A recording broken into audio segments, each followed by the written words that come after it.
When a gun is found at the scene of a shooting, one of the first calls made by police across the country is to the National Tracing Center in Martinsburg, West Virginia. Verify that serial number for me, please. Here, 350 employees undertake the painstaking process of tracing guns to identify their owners. Charles Hauser has been chief of the center since 2005. There is a perception, even among law enforcement agencies, that if you send a serial number from a gun up here, that we plug it into a computer and the name of a gun owner pops out, as if there's a national registration system. There's no such thing. No such thing because federal law prohibits the creation of a national database of gun purchases. That ban was first slipped into an appropriations bill in Congress in 1979 and became permanent law in 1986 in a law sponsored by two strong supporters of gun rights, Idaho Republican James McClure and Missouri Democrat Harold Volkmer.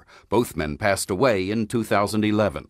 The ban on a federal gun sale database has been strongly supported by the powerful National Rifle Association. The NRA told us it is opposed to any registry of law-abiding gun owners. So workers here are left with an antiquated system to trace 350,000 guns a year, requiring them to review by hand tons of paper records and 500 million entries on microfilm. Critics say it's the law enforcement equivalent of the horse and buggy.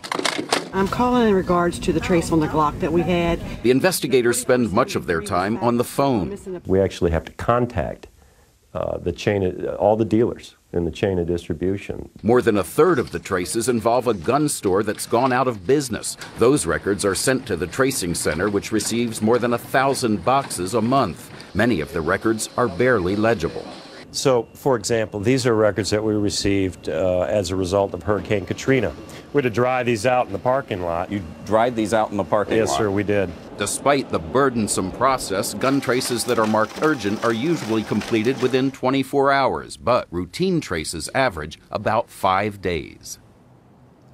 The ATF's workload is about to become even heavier, Scott, because President Obama has proposed that all guns recovered by federal law enforcement agencies be traced. That would add about 100,000 more gun traces each year.